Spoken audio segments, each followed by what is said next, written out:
Inside this room, all of my dreams become realities, and some of my realities become dreams. What in the wide, wide world of sports is going on here? Alive! It's alive! It's alive! You are listening to The Wilder Ride, getting wilder by the minute. Here are your hosts, Alan Sanders and Walt Murray. Well, hello and welcome to The Wilder Ride. This is another special episode, and as you can tell, I am your co-host, Walt Murray, introducing the show today, and I am joined by Alan Sanders, who happens to be the other co-host of The Wilder Ride. Well, how you doing today, Alan? It feels like what we're doing now feels like it's emblematic of the time we're living in. That's Everything's right. backwards. I almost feel like I put my shoe on the wrong foot. It's like the Zorro world, and Mitzelplex is in the room. It is, but we just decided we were going to do something a little different and weird, which is, all about how we operate. So, we're the Wilder Ride name still survives. Then it is. It definitely does. And even though we're not specifically talking about Gene, the Wilder Ride is always going to fit for this show. Well, I love what we, you and I chatted about it a little bit last episode, and I think the branding of this may be kind of an offshoot. So we keep the Wilder Ride. I don't want to have to redo a website or anything and keep the social media. But I think if we start inviting people in, we could call this, we have a listeners group. We could call this our listeners lounge. I think that's a great name for it. And a place for us to kind of hang out, you and me chat, bring somebody in maybe from time to time, or who knows if we get really, full of ourselves every week and just kind of see what's going on. Well, and we've got so many things that we can do. I mean, we've talked about doing some interviews with people, having some special guests in. But we've worked up kind of a little format that we're gonna work on, and we'll talk about that in a few minutes. But it gives us the opportunity to kind of stretch our legs a little bit and have an adult beverage or seven, and talk about a whole bunch of different stuff that we've got going on and that we're interested in. Hey, we're living in the time of the corona. I've been having a day drinking every day since it started. Yeah, I kind of realize that's probably not the smartest thing for me. So I've tried to back off a little bit. And I try to justify it in my head saying I'm skipping all my other meals because I've lost what time of day it is. Yeah, well, I'm still going to the office. And I know you're still going to the radio station, at least during that block. But it's hard to kind of keep up. And actually, Ben, who's been on our show before, walked in my office this afternoon at like 2, and he goes, I thought it was 5. Yeah. Did he think it was 5 because he said, margarita? Yeah. It's Taco Tuesday. Yeah, that's exactly right. Well, and the crazy thing is, we were going out to lunch earlier. We couldn't find anybody who was actually letting you sit down in their restaurant, even though things are, quote unquote, open. We had to go to 4 different restaurants before we finally found a place that would let us sit down and eat. Really? Yeah. Wow. Now, is it because some of the places still haven't decided to open, or they were a little afraid to open? They're waiting on other people to open? Because I know some places are starting to open up, and obviously you found a place. Yeah, I think it's kind of a standoff a little bit. Everybody's kind of looking around and going, okay, are we ready? Do we? And I guess like different municipalities have different rules, and but yeah, the barbecue place down the street was open and had seating, but they had taken out about half of their tables. So yeah, that's kind of what they have to do during this sort of phased approach to getting open. They still got to, I think, no more than 6 people at a table. So if you're a family of 8, sorry, figure out which 2 kids have to stay in the car. And then all the tables have to be every other table so that there's at least that distance. But can I tell you the phrase I will not miss at all in the coming months, and hopefully it's in the coming months, not the coming years, is the phrase social distancing. I swear to God, I hear it 100 frickin' times a day. Are we staying socially distanced? Stay social distance. Got to maintain social distancing. I hear it on the commercials. I hear it on the ads. I hear it on PSAs. I hear people saying it. I'm so ready to be done with it. Well, here's how bad I know it's gotten. I was on the way to work this morning and a guy's tailgating me, and I'm thinking, man, that dude is not social distancing.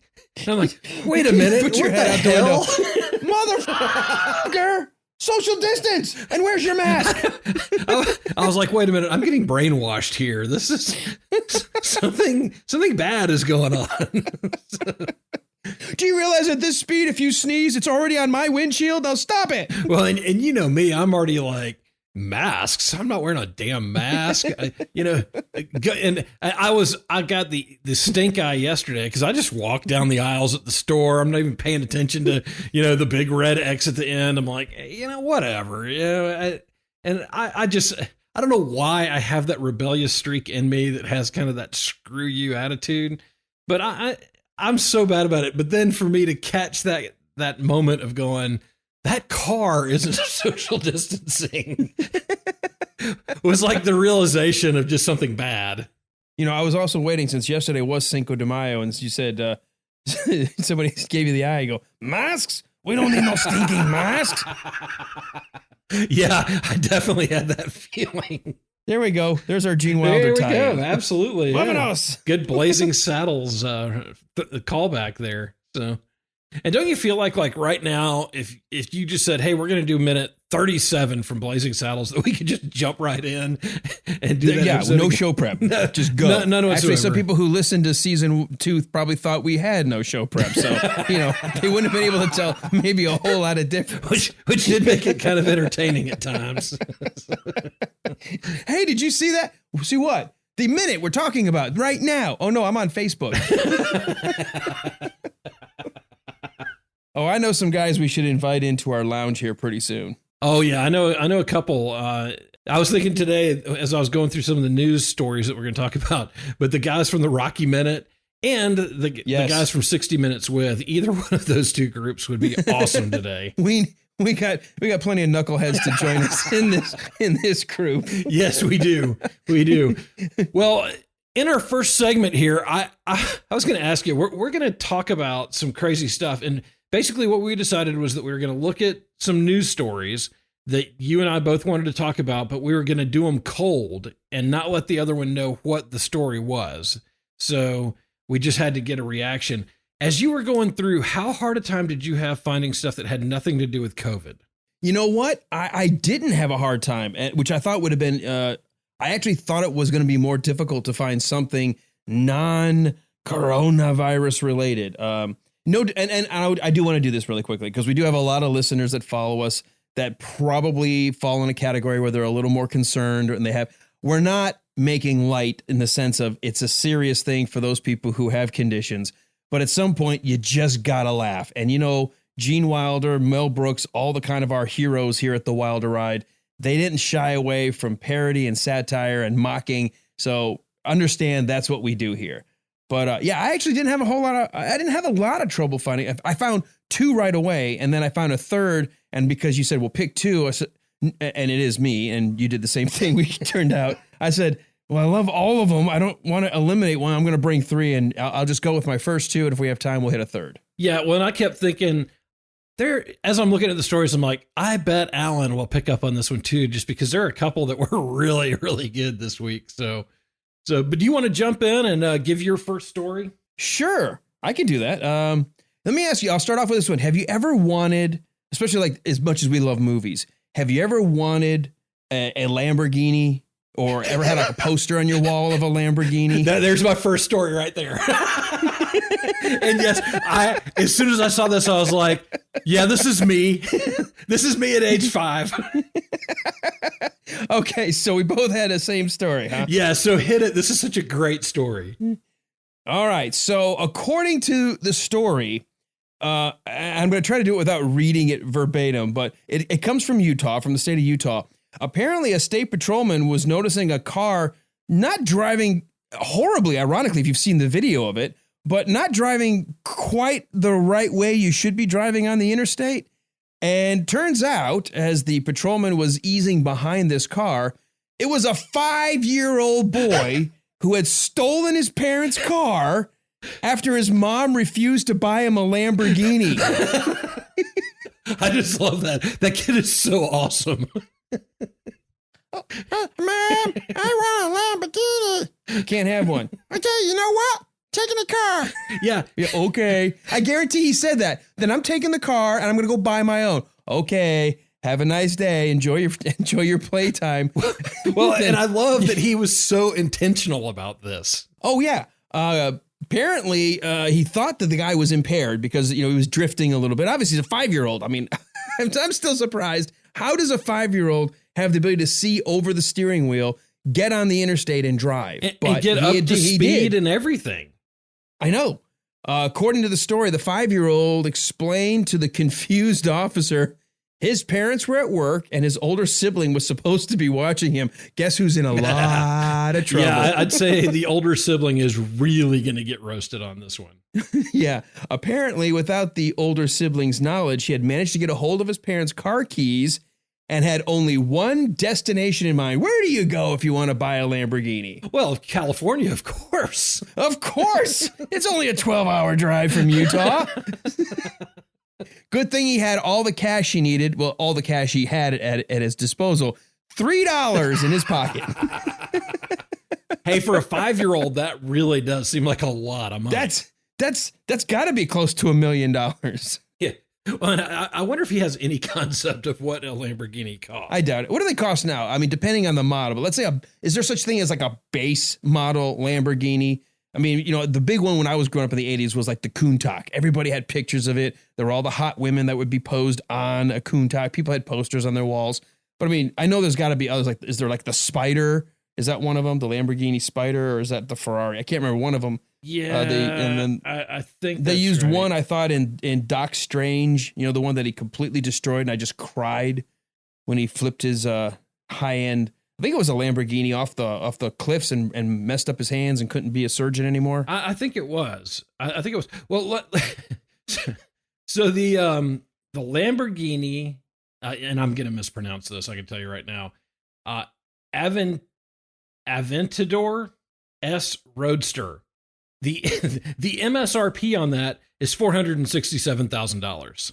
Ah, well, you're just a few dollars shy with $3 in your pocket, but enough for a down payment. But you can get the Spider, the 2019 Spider, used on eBay for $315,000. There we go. All right. Well, I don't know what to make of the story beyond the fact happy that no one got hurt, including the kid. And the fact that there was a trooper that was able to somehow get this kid to, and if you notice in the video, didn't pull off to the far right shoulder, pulled off against the median wall. So they were still technically on the interstate. Oh yeah. But they were able to get him to back down. Said according to this, says turns out the young man, age 5, somehow made his way onto the freeway. He made it up from 17th Street in Lincoln into Ogden, or then down to the 25th Street off ramp to I-15. But yeah, apparently just amazed that the kid knew how to pull over, that somehow, yeah. Whoa, I played Grand Theft Auto, and when I know what those red lights in my mirror means, I better pull over. Well, and I'm sure he was ready with an explanation. But did you see that a Lamborghini owner was so impressed with the kid that he went ahead and took him on a ride this weekend? I did not. Yeah, it was really cool. And I just saw a real brief clip of it, so I don't have all the details. I should have printed that too. But a guy who was a Lamborghini owner in Utah took the kid for a ride in his Lamborghini. So, so there you go. Let's reinforce, petty crime and Grand Theft Auto.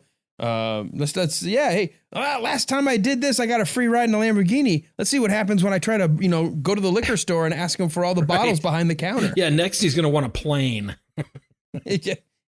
Hey, how about that yacht? Submarine. The Love Boat.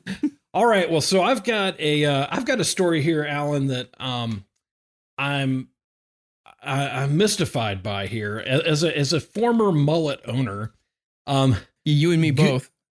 Google searches for how to cut a mullet have increased 124% during the COVID crisis. What would have? Oh, okay, there you go. Just I was like, what would have caused so many people to have to learn how to cut off a mullet? Yeah, well, it's also inspired by something. Can you take a guess at what has inspired everybody to search for this? Nothing's coming to mind. It's actually a sign of the apocalypse. Tiger King's Joe Exotic has inspired everyone to search for how to cut a mullet. You're a kid. And I got down a little bit of a rabbit hole today. There's all kinds of stuff on YouTube of people showing how to do it yourself mullet. And it's really kind of horrifying. No, wait, is it do it yourself mullet or do it yourself how to get rid of a mullet? No, it's how to do your own mullet. Oh, how to do it, how to get, oh, wow, Yeah. That's easy. Just You cut the sides and the front and let the back keep growing. Yeah, well, exactly, because it's, it's party in the back, business in the front. Oh my Lord. Wow. Is this true? Is there going to be a Joe King movie made with Nicolas Cage? I have heard that. I don't know. I would hope not. I hope this is a very short-lived fascination that people have with this guy. Because if you're going to pick somebody who's going to play him, Nick Cage is certainly qualified. Oh, he's definitely qualified. Have to act. Absolutely he just has to be qualified. Himself. Yeah. And Nick Cage, man, he can play the craziest stuff. So, all right, man, far out. I got a tiger. Yeah. Awesome. Yeah. So apparently, I don't know what the baseline for that was, but for it to go up 124%. But there is a tracking database that actually shows that when people first started looking at it, it was up 632%, just in searches of mullets. But then specifically looking at how to cut your own mullet, yeah, so 124%. Well, I had heard the mullet's making a comeback. Well, I don't know how to take that. I'll post every once in a while the picture of my passport from when I was in college. And I had a mullet at the time, and I think that they should post that as a warning to people who are thinking about having a mullet. It's like the collection of the oddest family photos ever taken, put in that, like little that you see floats around from time to time. Like the family posing all naked with their kids and oh. Yes, it goes in that category. So wow. So so 124%, but it also just goes to show how bored people are sitting through this pandemic. All right. Well, you and I both are dog lovers, right? I've got 6 right now. You've got what, 2, 3? I've got 1, but we also picked up a cat along the way, which I'm not as excited about. And we keep looking at getting another dog. What was your max number of dogs at one point with your family? We had 3 at one time. Then we were down to 2, then back up to 3. Then 2 again, and now we're at 1. Gotcha. We maxed out at 7 at one point in time. We're steady at 6 for a while, and then we were at 5 when we lost 1, and now we're back up to 6 because somehow my youngest daughter, who's 18, by the way, managed to convince my wife, who said, we will never buy, rescue, own, save another dog until all of these dogs are gone. It's like, okay. So you're pretty firm about that then, right? Yes. And then here comes Sophie. Ma. Okay, we'll get a puppy. Yeah. So we're potty training what is now we have a dog now who is just hitting 12 or 13 weeks old. She's already 27 pounds. We found out that the mom and the dad combined were a true German and an Alaskan Malamute. And we only found out after the adoption there may have been some actual wolf on the Malamute side. This puppy, its legs are not like puppy legs. It's like elephant trunks. His legs are so... He plods through the house. Sorry. You still there? Yes, I'm here. Okay. Because it went quiet, like you thumped on the floor or something. No, I'm just enjoying the heck out of this. Dude, he does. I keep saying he because they're so thick. It's like poles. Like she's got, like round pier poles that you would see on the side of a dock or something for her legs. And she's so cute, but I'm like, Jesus, how big are you going to get? Yeah, she's going to be 300 pounds. I went back to my husky that I have. I've got a husky mix, and I adopted her at about 6 months, and she looks as big at 3 months as mine did at 6. Oh, my gosh. So we'll see how big this one gets. Anyway, I mentioned dogs because we love dogs, and I have found another dog I truly love, and this is the perfect dog to train if you've got that person who wants to go into the store and they just stay in there and they stay in there and they stay in there.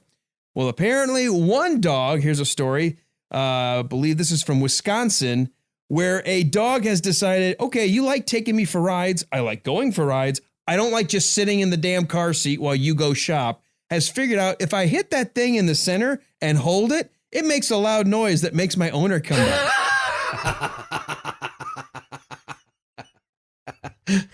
This no-nonsense dog taught himself to sit in the driver's seat and press on the horn when he's feeling lonely, making his owner come out of the store and tell him, stop it, which he wags and shakes his tail and says, okay. And then when the man goes back inside, he goes, well, let's hit the horn again. And he's so happy. The horn brings him back out. I'll just keep doing it. That is fantastic.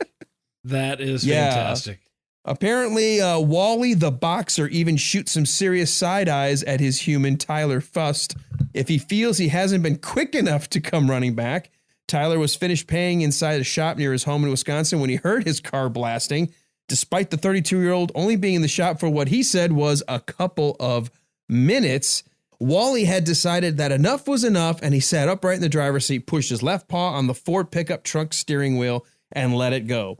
Tyler filmed the hilarious footage showing the 2-year-old doggy keeping his paw on the horn until he returned. And it was not until the owner reached the window that Wally turned to deliver a very unimpressed look without even shifting his paw. Like, oh, you want me to stop, do you? Huh? Just turning his head. That is awesome. The video racked up more than 200,000 views on Facebook, with many commenting hilarious. And Wally having them in this time where we all need a good laugh in stitches. So way to go, Wally. I love that guy. I love that dog. Okay, so you've got to post that or, share that with the group when you when this episode drops, because I've got to see that. I love the whole idea. Like, okay, I'm here. Yeah, I hear that you're here, but I'm going to keep my paw on the horn, and I'm not even going to look at you. I'm going to give you a sideways stare. That's like, amazing. You'd like me to stop this, don't you? That is amazing. So, well, yeah, dog with attitude. Well, you're from a military background and family, and so am I. And this weekend, and I guess some last week, the Air Force Thunderbirds and the Blue Angels did some flyovers around the country to honor the folks who are first responders and healthcare workers and all that. And I thought that was amazing. However, I don't know if you saw this story, but a B-52 bomber was also doing a flyover honoring New Orleans healthcare workers. However, there was a small problem. What was that? A part of the bomber fell off. Ooh, so not good. Here's the story from Newsweek. On Friday morning around 10:30 a.m., a B-52 bomber flying over New Orleans medical facilities to honor the city's medical workers fighting the coronavirus lost a small access hatch mid-flight. The lost piece fell to the ground and neither harmed anyone nor did it endanger the bomber's airworthiness. The B-52 was constructed between 60 and 61, making it nearly 60 years old, and local authorities reportedly collected the part of the bomber and returned it to its base. The incident has compelled the base to conduct a safety inspection before the plane is publicly flown again. So, yeah, that might be a good idea. So, yeah, a little glitch there. Thanks for your service. We're sending you some more business by dropping part of our plane. Can you imagine the dude going to grab the door and then poof, oh shit, that broke easy. Yeah, that didn't quite work out the way they wanted it to. Oh, I'm not going to open up any other doors in this damn thing. Who let me on this death trap? Let's get down. Where's that parachute thing? Yeah, just jumps out of the plane. Yeah, so Damn. so thanks for your service, healthcare workers, and here's part of our plane for you. And here's a door for you. Don't let the door hit you where the good Lord split you. Yeah, exactly. So, well, changing gears a little bit after that fiasco, we talked a little bit on our last episode about stuff that we were watching and all that good stuff. Have you come across anything else good that you can share with us, Alan? Did we talk about? I can't remember. Did we talk about Spencer Confidential? You talked a little bit about it, but not in any detail. And I actually wanted to mention it too, because I have watched it and I thought it was awesome. Okay, good. Because I had heard about it on a podcast, our good friends over at 60 Minutes With, and it was one of their episodes where they look at shows. It was the entertainment show, and he talked about. Dave said it was predictable, it was boring, it didn't really go anywhere. It was just kind of a ho hum, boring, and so I didn't have a lot of expectation for it. I loved it. I thought it was fun the whole time. Maybe because I had such low expectations. It held my attention, but my wife was sitting next to me. Susan was watching it with me, and we were sitting there, and she said, yeah, let's give it a go. We like Mark Wahlberg and all, and I liked it. In fact, from what I understand, if it does well enough with the rest of their the viewers of Netflix, it was meant to be kind of part one of a trilogy of Spencer movies. See, I thought it was really, really good, and I like Mark Wahlberg a lot, so I was kind of partial to him anyway, but I thought it was really good. I thought it was well written. The pacing was good. You really cared about the characters, and I really enjoyed it. Yeah, I even liked Alan Arkin. I couldn't figure out what Alan Arkin's role really was in the movie, but he was hysterical. I loved it. Well, I think that was part of it. He was good comic relief. But I really liked the interplay between those main characters and the way that developed into kind of a team of people working together. Well, and the cool thing was, I recognized the kind of setup, but I didn't really pay attention until I went and looked it up to confirm it. But I mean, the old television show Spencer for Hire with the late Robert Urich, I mean, this is kind of like a rebooting of that sort of idea. And I thought it was great. If they can make a series of movies sort of in that same vein as the old television show, I'd watch them. Well, and to be honest, when that episode or when that movie ended, I was really wishing it was like a 10-part series. Yeah, I wanted it to be a Netflix show. Yeah, I was like, oh, it's a movie, it's over. Yeah, and I've had that with a couple of Netflix and Amazon Prime things where you get to the end, it's like, oh crap, this is just a movie. But and that was definitely one of them. I liked it. So you liked it. So there we go. So 2 thumbs up for Spencer Confidential. Yeah, I thought it was absolutely great. So I also noticed that in the last 24 hours or so, a new Seinfeld stand-up has dropped. It's called 23 Hours to Kill. Have you had a chance to see that yet? Nope, not at all. I watched it today. I'm going to have to watch it when I have a little bit more time to actually sit and concentrate. I was watching it while I was doing some other stuff, and that's not really the way to watch comedy. But from what I caught, it was good. It's fresh material from Jerry. He is like the Jerry Seinfeld from the 90s. High energy and excitement. You can tell he really enjoys the material. So definitely want to check that out, particularly if you're a fan of stand-up or of Jerry Seinfeld in particular. That is definitely worth catching, and that's on Netflix. Now, a movie my wife and I caught because we were like, we've watched so many of them. Remember our special episode, What to Watch When You're Quarantined? Yes. We've been making our way through our Contagion movies, and we actually came across the movie Contagion that was directed by Steven Soderbergh. And we thought it was going to be really, really good because we both like Steven Soderbergh. We've liked the movies he's done. I mean, here's just a handful of the people that are in the movie that you might recognize. Gwyneth Paltrow, Matt Damon, Lawrence Fishburne, Jude Law. Just a lot of recognizable actors and people and faces. And yeah, it's about an hour and 45 minutes of my life that I wish I could have had back. It wasn't nearly as good as I was hoping it was going to be. Ooh, that's not good to hear. No, I didn't have any expectation either. I was just like, oh, here's another one of those pandemic movies. We should probably give it a go. I mean, it was interestingly shot. It had an interesting flow, but maybe because there was just so many characters and so many actors playing in it, I kind of didn't care because there wasn't enough time to care for any of them. Does that make any sense? I mean, there's it's almost like it just went. Yeah. There was just so much going on. And it wasn't like so much going on in terms of a lot of action. It was just sort of snippet here, snippet there, snippet. And, and the way they did it is it made you, and I get what he was trying to do is the idea that, oh my God, germs are everywhere. But if there's a really bad germ, how do you hide from it? Because he kept showing pictures of people's hands on the rails of subways or of opening a door or turning on a light switch. and almost making you feel like, well, okay, so what are we supposed to do? Just never, ever touch another thing ever in the history of our lives. I mean, it was okay. I mean, it wasn't, like the worst movie I ever saw, but I wish I had picked something else.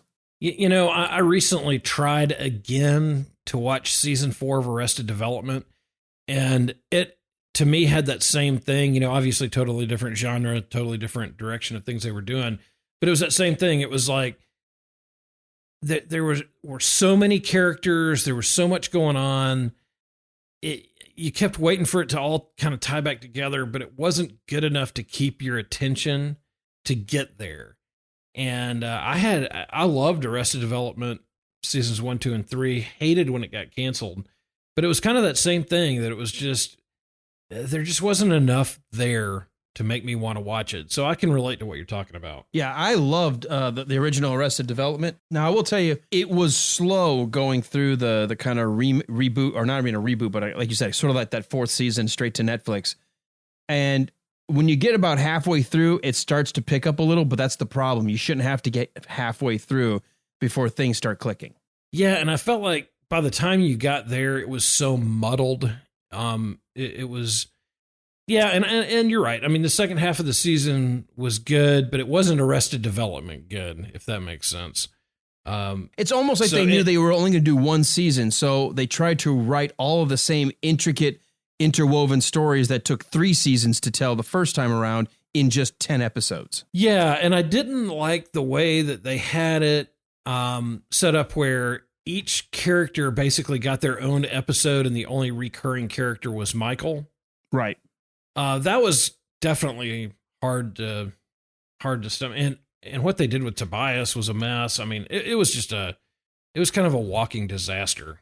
When you think about when Arrested Development came on and it was on network television, they got away with so much with that show. So many of the jokes were just, if you weren't paying attention, you would think, oh my God, how did that get past, television censors? How did that get put on primetime television? I thought it was some of the cleverest comedy writing of any show that I'd seen I can't even remember when. It was so good.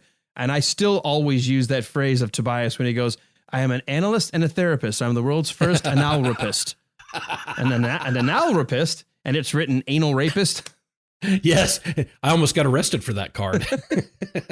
It's great. I'm a never nude. Well, and there's so many times when I'll look at somebody and just go, I've made a terrible mistake. I've made a terrible mistake. Job Bluth is one of the best characters of all time. And when his puppet gets arrested and they've got him on the hood of that car with handcuffs on, I mean, that show, I didn't even have that one written down as something to talk about, but that show is one of the funniest shows ever made. I don't have time for your tricks, Job. They're illusions, Michael. They're illusions. A trick is something a prostitute does or a trick is something a prostitute does for money. Job. Or candy.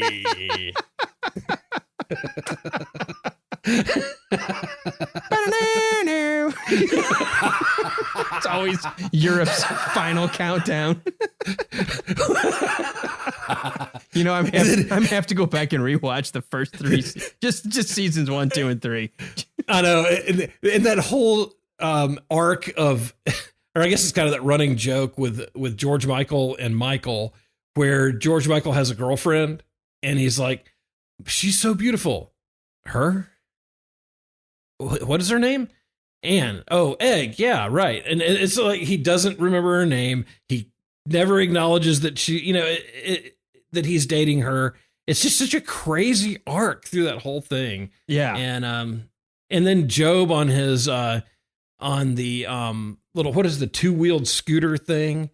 What was that called? The Segway scooter. Yeah. And then right around the time that show ended, the creator of the Segway was on his Segway and fell off a cliff and died. There's money in the banana stand. Oh my gosh. No, there isn't, because I burned it down. I burned it all down. He goes, no, there was real money in the banana stand. There was $250,000 hidden in the walls of the banana stand. Okay, we can't reenact the whole thing, but Jesus. Oh no, we can. We really could. Oh, this happened to me just the other night. Okay, so and we tried to find it, but I couldn't get it on any of the streaming services that we're currently paying for or subscribed to. But we were sitting. Some friends of ours had us over because we were allowed to maybe get out and do things, and we were playing spades, and out of nowhere he goes, "Oh, what's that phrase? You fartigan sneaky bastard." I'm like, "Oh, you fartigan guys!" And he goes, "Oh, you know the movie?" And we started quoting frickin' Johnny Dangerously for like the next 10 minutes. Movie. Neither one of our wives knew what we were even talking about. But the husband and I, we were just oh my God, the whole time we're like, "I am Roman Maroney. I never forget the fartigan face." Man, talk about a movie that I need to go back and watch. In fact, I'm going to write that down because Johnny Dangerously is literally, you could machine gun through that movie, just line after line after line that were so great. It's awesome. Hey Doc, what's the matter with Mom? It's her thyroid. We can't find it. We got to do a thyroid search. All right. How much is that going to run? And then his brother, he wants to be the I can't wait to have sex with his girlfriend, and he shows him that that TV documentary about ESS, enlarged scrotum syndrome. Oh gosh. You don't want to rush it. You don't want this to happen to you. He's like, Well, and I put that movie right up there with like Better Off Dead and Ferris Bueller, and just some of those that, like, when we look back at when we were teenagers and in college, the movies that really just you had to see. Yeah. It was absolutely must see, or else you didn't know what was going on. It actually blew me away because our wives are in the same age range. We know almost all of the same sort of 80s movies growing up, that they didn't know we were quoting Johnny Dangerously. And then when we even said, okay, well, it's Johnny Dangerously, never had seen the movie ever. So how is that possible? I don't know, but I got to try to find it. And I told you, I looked, it's not on Netflix and it's not on Amazon Prime right now. We used to have Hulu Live, but we got rid of that. So I didn't check regular Hulu, which I think we still have. But normally, we use the PlayStation 4, and you can just do sort of just search for anything, and it will tell you if it's in any of the known streaming services that you have. Right. And it said it couldn't find it. Okay, so Jeff from Radio Labyrinth told me about a great new app. It's called, or I don't know how new it is, but it's called Just Watch.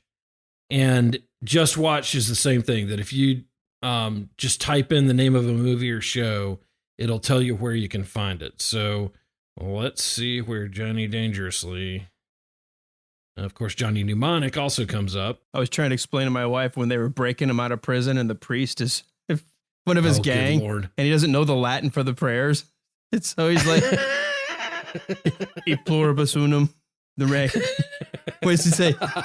Magnum cum laude. The radio's too loudy. We cut the bus. You catch the bus. We missed the bus. Every time. It's so stupid. It's funny, though. It is a really, really funny movie. It's a throwback. For those who don't even know it, if you don't even know what we're talking about, it's a throwback to the 20s style gangster era. And Johnny's sort of playing this the hood of the street, but there's other gangs. But Johnny's trying to be good to everybody, and everybody knows that he's he goes by a different name during the day, but everybody knows he's Johnny Dangerously. Yeah, John Kelly. Yeah, John Kelly. Like everyone knows, even the Pope. No, even the Pope, played by Dom DeLuise for like one cameo, says, "We all know who you are, and no one else is gonna find out." Right? Like the Pope is telling everybody to lie. It's really, really, it's good. Well, so that was 1984, and that is not streaming anywhere. Oh, it's a shame. And I think that was his second movie. It was right after Night Shift. Yeah, and it was probably right before Joe versus the Volcano. No, he wasn't in Joe versus the Volcano. Oh, that was Tom Hanks. No, you're right. You're Tom Hanks. So, but Michael Keaton and Peter Boyle, who of course was the monster in Young Frankenstein, were both in that. Peter Boyle played Jacko Dundee. Mary Lou Henner was in it. Joe Piscopo. Yeah. My mother shot me once. Oh, and I forgot Danny DeVito. Where he plays kind of an effeminate lawyer. Yeah, that's right. Yep. How about you and I go off to the mountains somewhere and talk? And then he hands him a Colt 45. He goes, what is this? And here comes the Schlitz malt liquor bowl barreling through, which, by the way, a modern audience, probably like a younger audience, would not get that commercial reference. But everyone remembers when Schlitz malt liquor bull would come breaking down every bar when someone goes, what is this? It's a Schlitz malt liquor bull. Here comes the bull. Oh, my God. We've got to find that movie.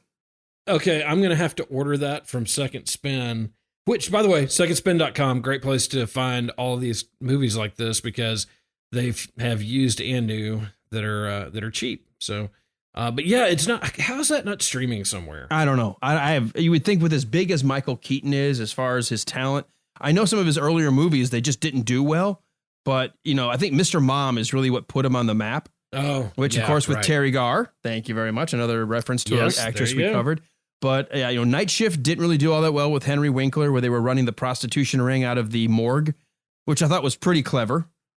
Yeah, but that was a great movie too. Yeah, and then Johnny Dangerously, which failed at the box office, but I think people didn't know what it was. Thanks to the Blockbuster days, it picked up, and then everyone was watching it because it was on cable all the time, and people were renting it. All my friends, everybody I knew my age, growing up in Detroit, that's all we would talk about is quote Johnny Dangerously after it came out. Another movie from that time, like I guess we should have like a Lost Classics episode. But do you remember DC Cab? Yeah, wasn't it with Mr. T? Yep. It was Mr. T, Max Gale, Adam Baldwin was in it, Gary Busey. Let's see, there's somebody else in it. Irene Cara, Paul Rodriguez. I mean, it was a great movie right at that same time, and of course, it gets a 17 on on Rotten Tomatoes, so not as great. Well, I was going to say you called it a lost classic and went straight to that movie. Yeah, I mean, but it was really good. It's it was one of those lost classics. It is a Walt's lost classic.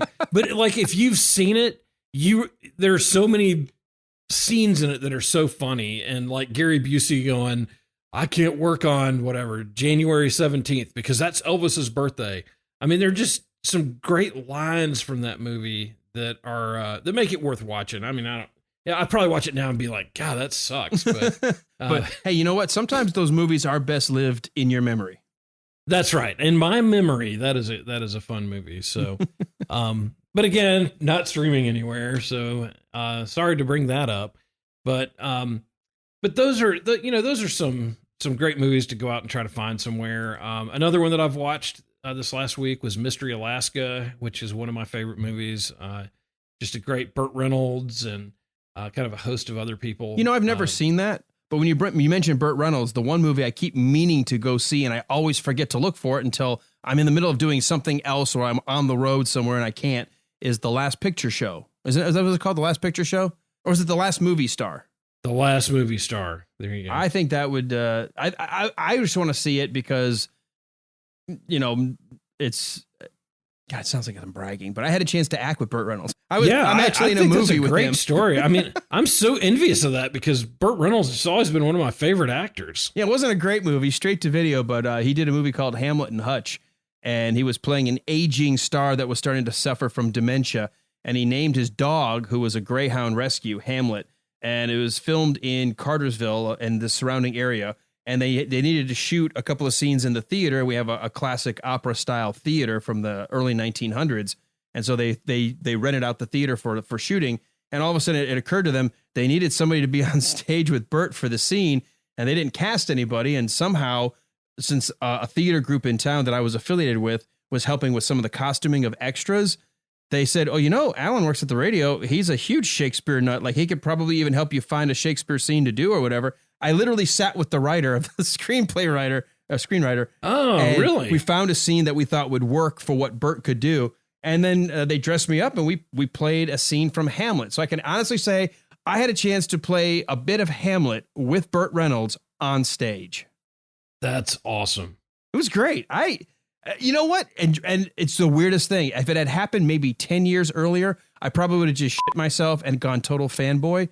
But having been involved with radio and interviewing so many people and talking to people, and there was that moment of going, holy shit, that's Burt Reynolds. And then it was like, right to work. And like the work ethic kicked in. And then we were in between takes. One of the funniest things is, we would just sit there and talk and he would just say, God, I hate Shakespeare. I was like, it's not so bad. I know it has a different cadence. He goes, give me Tennessee Williams. I'd rather do Tennessee Williams, but I never got a chance to do Cat on a Hot Tin Roof. And he looks at me and goes, did you ever have a chance to do Cat on a Hot Tin Roof? I said, actually, I played Brick twice. He goes, God, I hate you.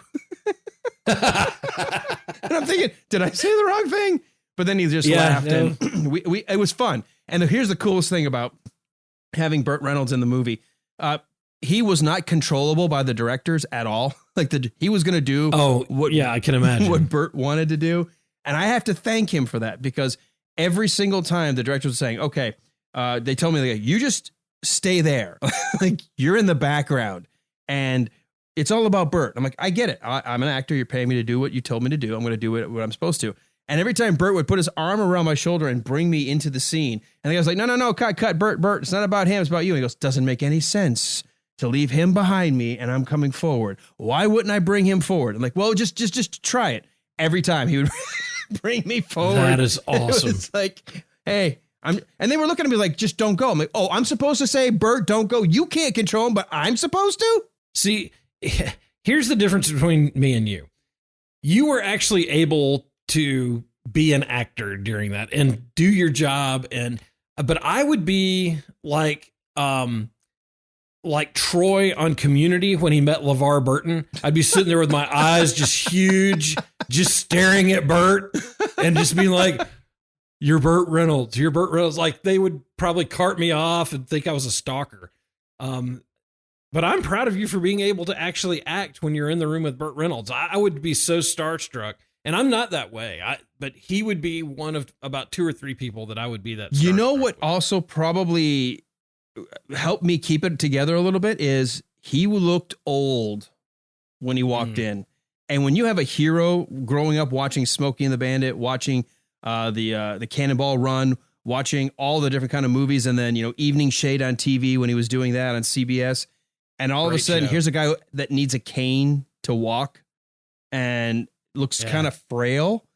It's kind of surreal. You go, wait a minute. It's definitely Burt Reynolds, but is it Burt Reynolds? That's hard. Yeah. That's hard to see. So, and that touches on our mortality too. That's true. And he had a great sense of humor. I know we kind of segued, so I'll wrap it up with this. The coolest thing about this guy, if anybody was thinking, well, he's this rich, uppity superstar, he didn't care. You know what? This small movie that he was doing basically to try to just do a favor to a small up-and-coming production company. And he realized that they were going to bring a bunch of people into the theater for the big theatrical scene. They were going to need a one night of extras, but they didn't have enough money to pay everybody. So they asked for volunteers from the city of Cartersville and Bartow County to dress up and come out to the theater as if they were coming to see a play. Well, they all were coming thinking they were going to watch and talk to or see Burt Reynolds. But people don't realize in Hollywood, you film all of the stuff with nobody else in the room or very few people on the principal actor. So that way, you're not getting any noise or distractions. And they had a body double that when they were going to do the crowd scenes, the camera was going to swing around from behind and see the crowd, but it wasn't going to be Burt. It was going to be a body double. And Burt Reynolds realized all these people thought they were coming to see him, and they weren't going to see him at all because he had already worked all the hours he was allowed to by SAG rules for the day. He came out on his own, brought out a bench, or a bar stool, sat down and said, we're going to halt production for about 30 minutes because I want to thank all you good people, and I want to answer some questions. I want to tell you how cool it, and he spent, and it was supposed to be about 30 minutes. It was about 45 minutes talking to the crowd, taking questions, and really making them, and telling them how thankful he was that they were all there to help make the movie happen. And that's why people love Burt Reynolds.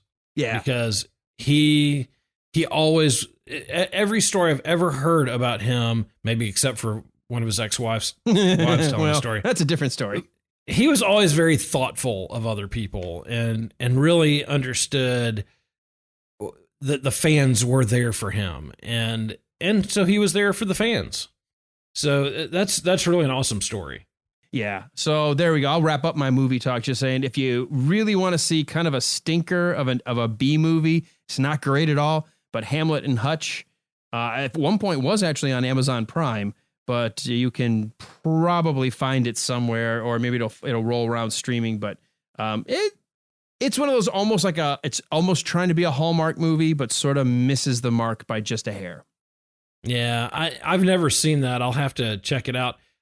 In fact, I didn't even see it on his IMDb, so I'll need to go back. Oh no, and it's find on that there. one. It's on there.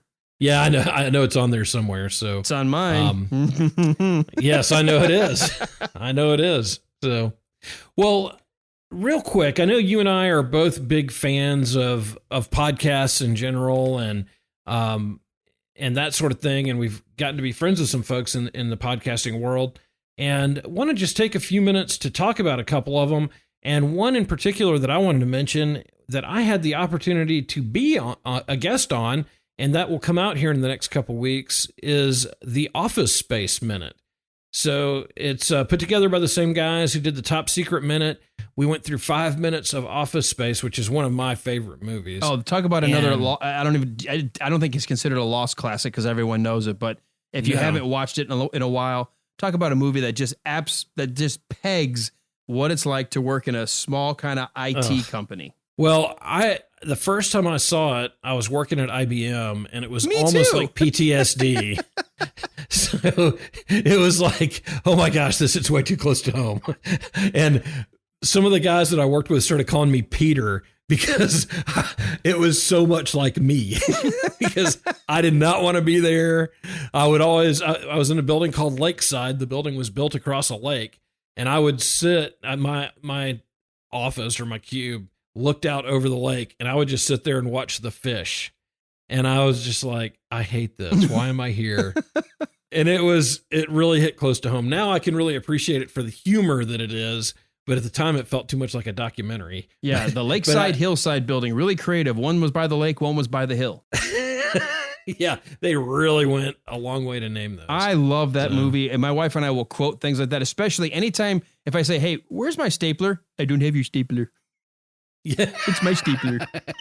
I actually have a red swing line on my desk I'm looking at right now. Yes, a red swing line stapler.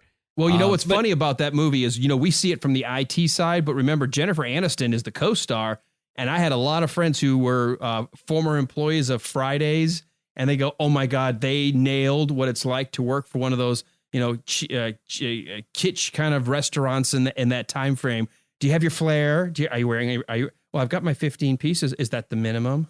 It's like, it's awesome. That is so painfully humorous to watch. And we talked a little bit about her. She came up in a couple of the minutes that we were working on, and she is obviously known for Friends and the sitcom, but she is a very good actress.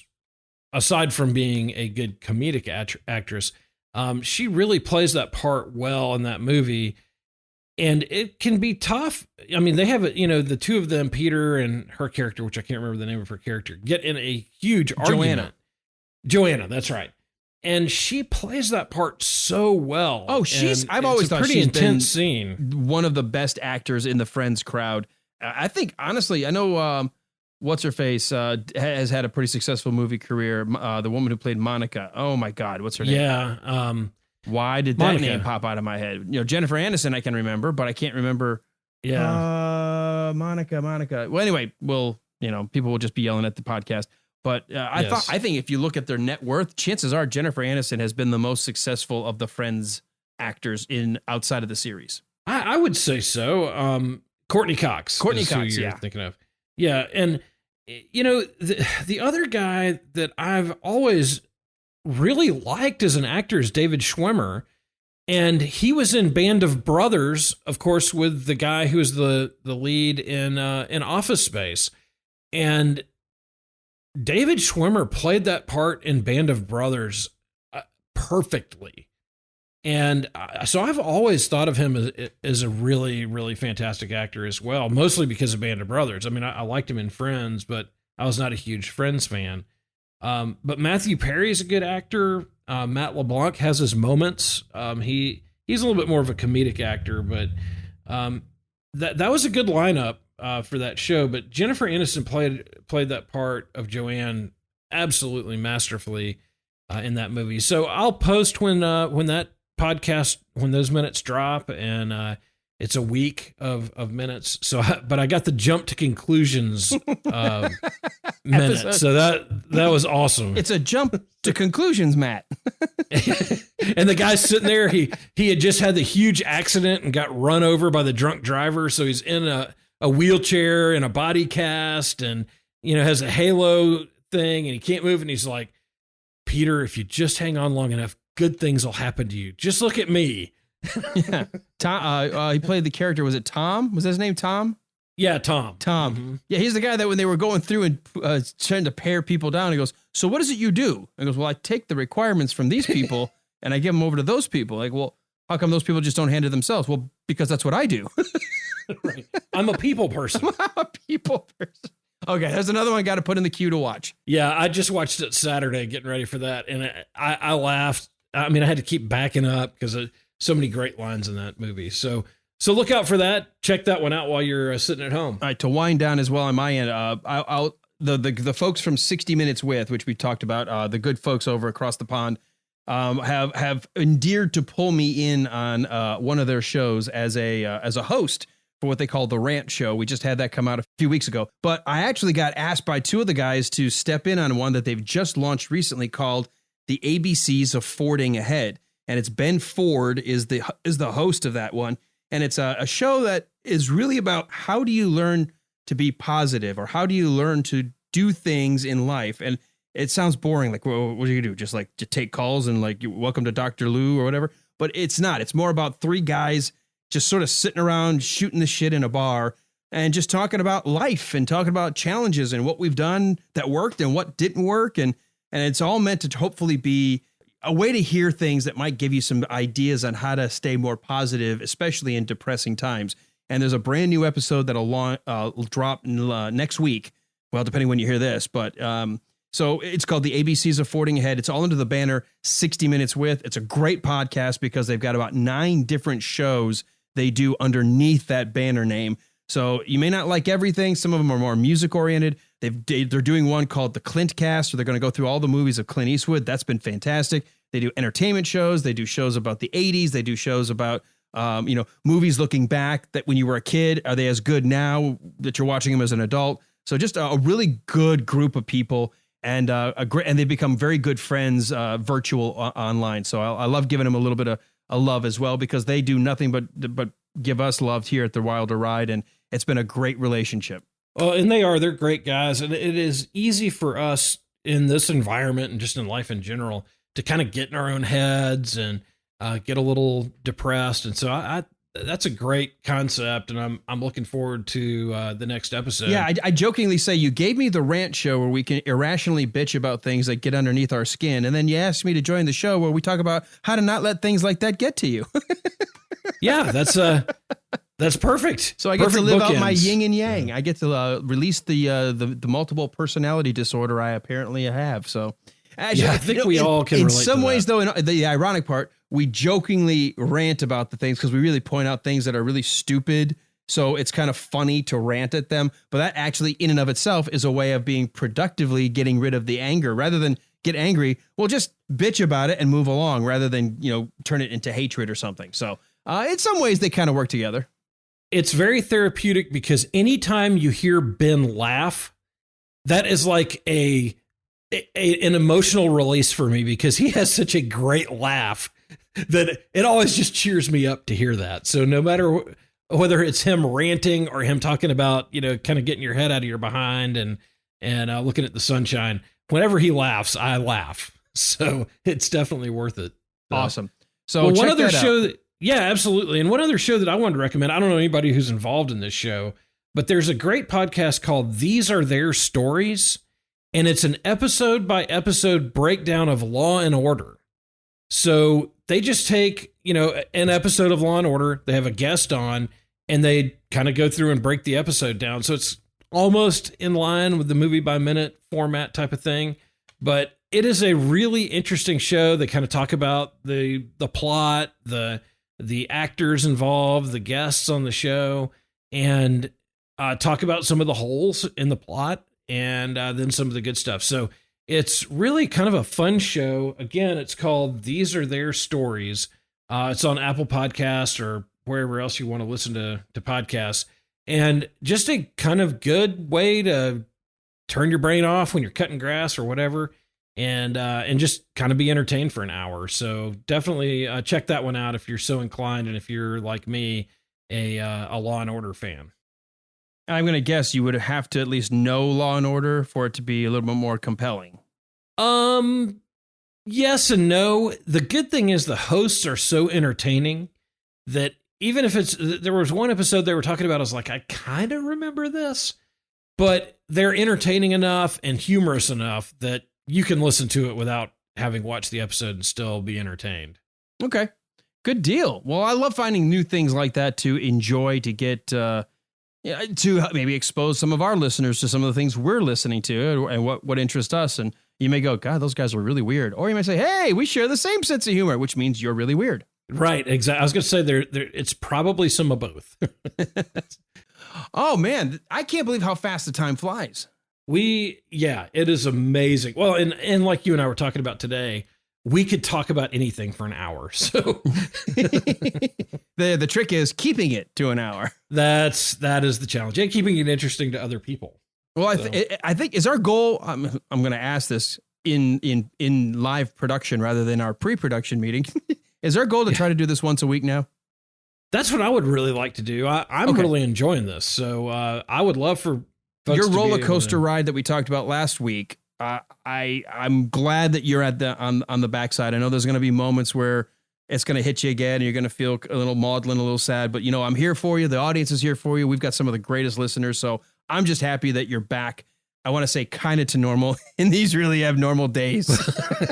Yeah. Well, I do. Again, I just want to thank the folks who've reached out to me, and, again, Ben Ford from 60 Minutes With shot me a couple notes, and he and I talked back and forth for a few minutes, and just people have been absolutely great. And my mom actually listened to our show. She she would send me notes and say, you kind of need to watch your language sometimes. We bleeped everything. Yeah, I know we did, but she always knew, and she knew me well enough to know what I was saying. But so she listened a lot, and this has been kind of a tough year because last week, Melissa Moody, who was a listener of ours, her birthday was last Thursday. Yeah, how weird was that when it popped up? I know. That was painful, and because of course we lost her in December from cancer, and then my mom's birthday was Friday, and then my brother's birthday was Sunday, so he was kind of dealing with all that. And then we've got Mother's Day coming up. So I know this will probably drop right after Mother's Day, but for all the mothers out there, thank you for all you do to raise great kids and mediocre kids, but we know you do a good job. It's not your fault. But and for us. And for us, yeah. You raised us. And one thing that I am thankful for is that if I didn't have such a great mom, it wouldn't be this painful. And so I'm just so thankful that she was who she was, and just how much she encouraged me to think and read and to be creative and to write and to, and she was a movie fan. And so I'd go see a movie and she'd have 20 questions ready for me. And so she really encouraged that creative side. And that is one of the things I really, really appreciate about her. And so I just thank you for all the people who've reached out to check on me and to encourage me. That has been more meaningful than you can possibly know. And so just again, thank you so much for all the encouragement and prayers and thoughts and notes and everything else. Yeah, let's just go ahead and we'll say, because I think this is going to drop right after. So we'll just say Happy Mother's Day. Mother's Day should be every day, as we like to say in our house. Absolutely. So, treat your moms well. Don't forget to call them. If you're in a time and place where maybe you're not allowed to see mom just yet. Yeah, right. Tell her you're thinking about her. Send her a voice message. Send her a text. Do something. But FaceTime mom and let her see the grandkids and all that stuff. So, well, hey, one final thing. I before you tell everybody where they can find us. if you enjoy the Wilder Ride, and if you have enjoyed listening to today's episode, please tell your friends, because that is really the best way for us to get new listeners. We do some advertising, we put stuff out on Facebook, but if you enjoy the show, please tell your friends, because the best way to find a podcast is from other people posting about it and saying, hey, here's the link to a show I enjoy, or talking it up with your friends at work or whatever. And we really always appreciate that. And of course, we're trying to grow our audience too and let people know what we're doing. So really would appreciate it if y'all would post about us or talk about us and let other people know what we're doing here. Yeah. In fact, the best thing is if you're listening to it right now, whatever podcatcher you're on, grab that button that says share, grab the link, and just go ahead and share it right now. Share the whole link. Just send them the episode so they don't even have to go find it. It'll automatically be there, and we'd appreciate it. We're the Wilder Ride. It's so easy. We got lucky. The show did not exist by that name in any platform. So whether it's on Facebook, Twitter, Instagram, you go to our TeePublic store, you go to our Patreon page if you want to give us any financial support. It's all the Wilder Ride. So just put in, twitter.com/the Wilder Ride or facebook.com/the Wilder Ride. The website, thewilderride.com. And that is, it makes it so easy for us to be able to keep the brand consistent across all the platforms. Yeah. And don't forget that for a limited time during this COVID craziness, you can listen to all our Patreon shows for free. Yeah, we decided when people are hurting and they're not getting their paychecks and small businesses are closing and restaurants are struggling, if you need a distraction, you need some entertainment, let's face it, the Patreon account helps keep the show afloat. It pays the monthly bills for hosting, for website, for all the stuff that goes on, for capturing our metrics and data and all the good stuff. But you know what? We thought we'll take a bullet too for a little bit. We're going to open it up. Thankfully, none of our supporters have chosen to pull their support. It's during COVID, and as things start to get back to normal, we'll start putting those back to where you have to subscribe. But take advantage right now. There's only a few more weeks left, depending how things go. And certainly consider, if you've got the means, it'd be awesome to have a few more Patreon subscribers out there. You get special shout outs as a result. Yeah, and we'll also be having some of those folks on with us at some point, just to spend a few minutes with us and let y'all get to know them and hear how they came across us. And again, thank you so much for all your involvement in the show and the listeners group on Facebook. We just really appreciate y'all a lot. All right. Till next week. Till next week, when we can talk more about all the craziness going on, and hopefully have some more things to watch, read, and check out. I'm going back upstairs and get the Corona. I left it in the fridge. I left my Corona in the fridge. Yeah, I think it's probably a vodka night. Oh yeah, you want to do the vodka too? Yeah, I should do the tequila. Yeah, my daughter has become an expert on White Russians. Everybody's gonna be like, it's racist. I'm like, aww. When you hit the dance floor, you gotta be jumping, Jack. Jump on in, jump, jump in. When you hit the dance floor, you gotta be jumping.